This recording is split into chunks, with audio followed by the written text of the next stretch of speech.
Ang mock-up ng NSCR Mitsubishi CAF Limited Airport Express EMU ay kasalukuyang nakadisplay sa PUP Main Campus, na nagbibigay silip sa modernong tren para sa Clark International Airport, CIA, Link.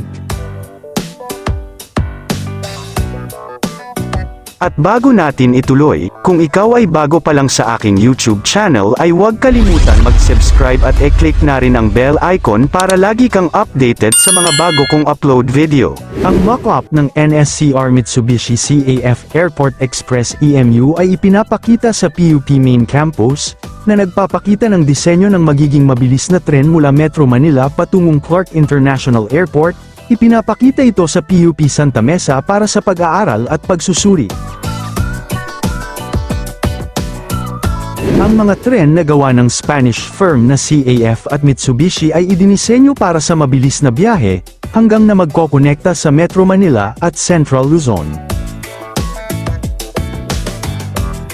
Ang higit na nakataas na 1,435 mm gauge line na kasalukuyang ginagawa ay magsisilbi sa mga rehiyon ng Central Luzon, Metro Manila at Calabarzon. Magkakaroon ito ng isang underground, 3 upgrade at 31 elevated stations, kasama ang mga depot sa Clark, Valenzuela at Calamba. Minamadali ng Department of Transportation, DOTR, ang pagkuha ng mga natitirang lupa. Target tapusin ang row acquisition sa North Segment, Malolos-Clark, sa June 2026. Tinitiyak ng DOTR ang pagtatapos ng mahigit 16,000 pabahay para sa mga apektadong pamilya, informal settlers, sa pagtatapos ng 2026. Mataas na ang porsyento ng natapos na riles at mga istasyon. Ang Clark Valenzuela segment ay inaasahang magsisimula ng partial operations sa 2026 hanggang 2027. Patuloy ang konstruksyon sa mga istasyon gaya ng Solis at Blumentritt.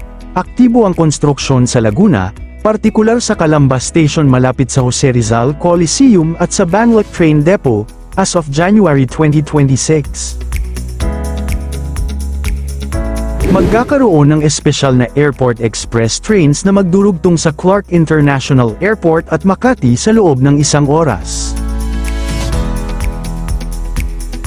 Kapag full operation, ang biyahe mula Calamba, Laguna hanggang Clark, Pampanga ay magiging mas mababa sa 2 oras, mula sa kasalukuyang 4.5 oras. Magkokonekta ito sa lahat ng existing LRT, MRT lines at sa future Metro Manila Subway.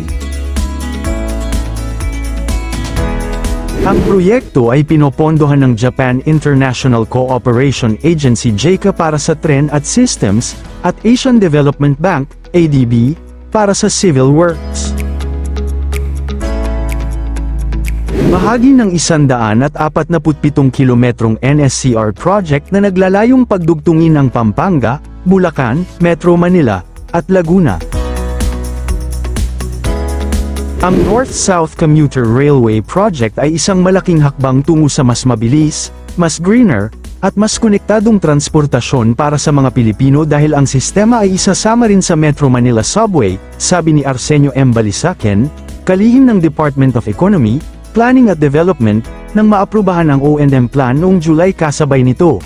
Isusulong nito ang green at komersyal na pag-unlad sa mga koridor nito.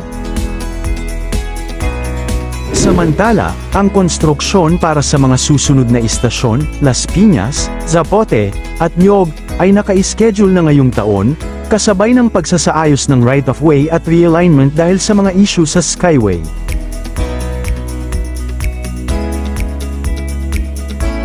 Ang mga itatayong istasyon sa Phase 2, Las Piñas, Zapote, at Phase 3, Nyog, ay ididisenyo kasabay ng mga umiiral na kalsada at Skyway, na tinitiyak na hindi maaalis ang mga kritikal na infrastruktura sa paraang magdudulot ng matinding sagabal.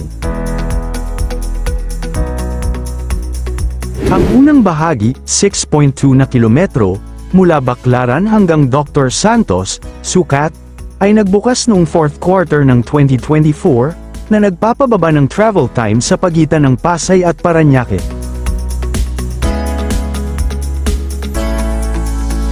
pagbuo na ang Phase 1 hanggang 3, inaasahang makakapagsilbi ang LRT1 ng hanggang 800,000 pasahero araw-araw, na magpapaluwag sa trapiko sa Parañaque, Las Piñas, at Cavite.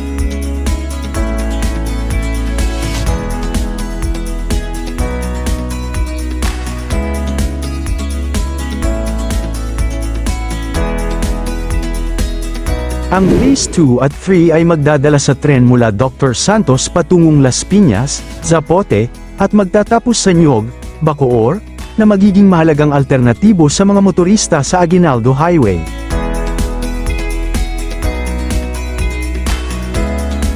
Samantala, pinaplano ng Department of Transportation, DOTR, na pagsamahin ang operasyon ng LRT1 at MRT3 sa ilalim ng iisang pribadong operator upang mapabuti ang serbisyo, mapataas ang kapasidad, at mapadali ang koneksyon ng dalawang linya. Ang hakbang na ito, na inaasahang magpapalakas sa Public-Private Partnership, PPP, ay naglalayong pag-isahin ang pamamahala lalo na't magtatagpo ang mga linya sa Unified Grand Central Station sa 2027. Pag-isahin ang operasyon ng LRT1 at MRT3 sa ilalim ng iisang pribadong grupo, single operator contract, para sa mas epesyente, ligtas, at mas mabilis na biyahe. Ang pagsasama ay makakatulong sa pagpapalakas ng investor interest at pag-revitalize sa operasyon, lalo na't may mga plano para sa mas maayos na sistema ng maintenance at pag-modernize ng mga tren.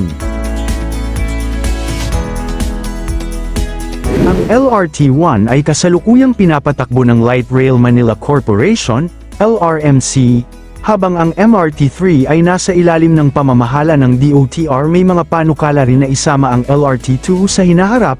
Ang plano ay naglalayong tugunan ang mataas na volume ng pasahero, kung saan libo-libo ang gumagamit ng MRT3 at LRT1 araw-araw.